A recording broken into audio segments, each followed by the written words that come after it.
Bonjour à toutes et à tous, j'espère que vous allez bien.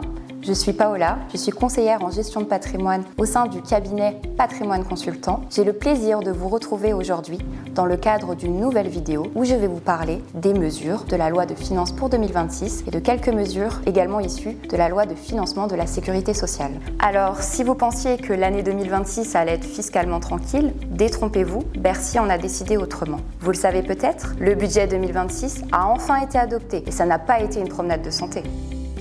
Aujourd'hui, on va donc faire le point très concrètement sur ce qui change pour vous. Alors, force est de constater que le budget aurait dû être adopté fin décembre 2025. Malheureusement, le calendrier a dérapé, les débats ont parfois été houleux et une loi spéciale a finalement été adoptée pour ne pas paralyser notre État. Alors notre Premier ministre, M. Sébastien Lecornu, avait promis qu'il n'aurait aucun recours à l'article 49 alinéa 3, article qui permettait de faire passer un texte sans l'accord de notre Assemblée nationale. Finalement, il n'a pas utilisé une seule fois le 49.3, ni deux fois, mais vraisemblablement 3 fois. Alors oui, cette loi de finances pour 2026 clarifie certaines règles, elle endurcit d'autres. L'objectif affiché du gouvernement est de réduire le déficit public, c'est-à-dire de réduire l'écart entre les dépenses et les recettes. Alors finalement, le budget 2026 a été adopté ce lundi 2 février, après le rejet de plusieurs motions de censure. Il ne reste plus qu'une étape pour pouvoir avoir accès au texte définitif, c'est l'accord du Conseil constitutionnel. Le Conseil constitutionnel va valider la constitutionnalité de ce texte. Désormais, je vais vous expliquer les différentes mesures fiscales. Dans un premier temps, on a une indexation du barème de l'impôt sur le revenu de 0,9% afin de tenir compte de l'inflation. Deuxièmement, on a la contribution différentielle sur les hauts revenus, un mécanisme qui était déjà en place lors de la loi de finances pour 2025, qui est prorogé cette année, afin de prévoir une imposition minimale de 20% pour tous les foyers qui ont plus de 500 000 euros de revenus pour un couple marié ou pacsé, pour toutes les personnes seules qui ont plus de 250 000 euros de revenus à l'année. Un point aussi assez important, il s'agit de la non-déductibilité des versements sur votre plan épargne retraite à compter de votre 70e anniversaire. Si vous avez un plan épargne retraite, que vous fêtez vos 70 ans, vous ne pourrez plus déduire ces versements de votre revenu imposable. On va quand même essayer de finir avec une note plutôt positive. Alors les dons qui ouvraient droit à une réduction d'impôt de 75%, le plafond est doublé et passe de 1 000 à 2 000 euros.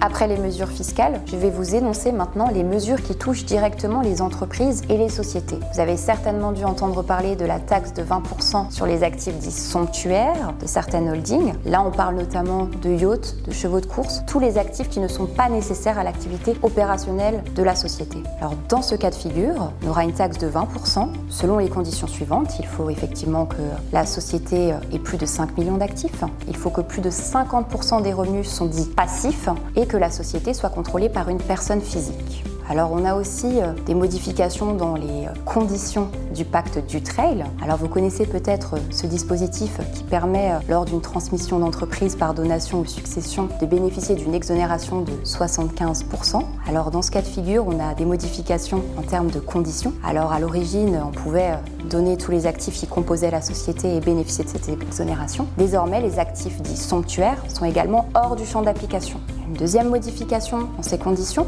on parle ici des durées de détention des parts. Donc à l'origine, quand on donnait des parts par donation, le donateur, la personne qui donnait ses parts, devait les conserver pendant 2 ans. Le donataire, celui qui percevait les parts, devait les conserver 4 ans. Désormais, le délai passe de 4 à 6 ans. Maintenant, on va passer à l'article 150.0 BTER, le régime d'apport-cession qui a également été modifié par la loi de finances. Alors là, qu'est-ce que l'article 150.0 BTER ? C'est un mécanisme qui permet le report d'imposition de la plus-value en cas de cession d'actifs. Alors là, on devait remployer, il y avait une condition de réinvestissement de la somme du produit de la cession à hauteur de 60%. Le barème passe de 60 à 70%. Également, avant, il y avait un délai de remploi de 2 ans. Ce délai passe de 2 à 3 ans. Pour les mesures affectant directement les entreprises et les sociétés, j'en ai terminé. Maintenant, je vais passer sur la mesure phare de ce projet de loi de finances. Il s'agit du statut du bailleur privé, autrement dit du statut Jean Brun. Alors oui, le statut Pinel est désormais terminé. Alors pour relancer le marché de l'immobilier locatif, le législateur a souhaité s'inspirer de la possibilité d'amortir un bien qu'on loue en meublé avec la possibilité d'amortir un bien qu'on loue nu. Alors, ce dispositif s'applique autant dans l'ancien que dans le neuf et dans toute la France. L'investisseur va pouvoir amortir un bien qu'il loue nu et en contrepartie, il va devoir conserver le bien pendant 9 ans. Il sera aussi contraint car il y aura un plafonnement des loyers. Je voulais également faire un focus avec vous sur une mesure de la loi de financement de la sécurité sociale, où là, il y a une augmentation de la contribution sociale généralisée qui fait augmenter les prélèvements sociaux et les fait passer de 17,2% à 18,6%. La flat tax, autrement dit le prélèvement forfaitaire unique, passe donc de 30% à 31,4%.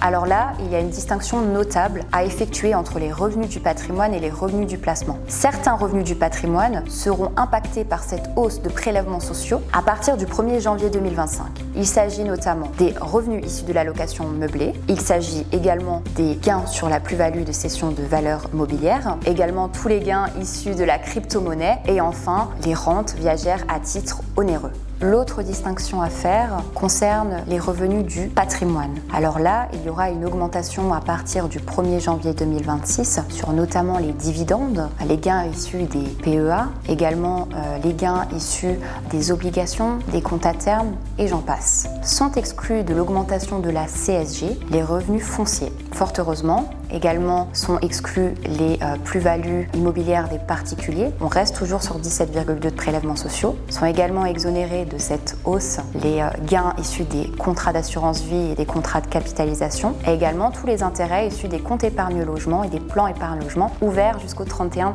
décembre 2017. Ça y est, nous arrivons au bout des principales mesures qui peuvent vous impacter par cette nouvelle loi de finances. Alors n'hésitez surtout pas à contacter vos conseillers respectifs pour avoir plus d'informations et savoir si ça vous impacte directement. Suivez également l'ensemble de nos réseaux sociaux pour avoir accès à nos actualités. Je vous remercie d'avoir visionné cette vidéo et je vous dis à très bientôt.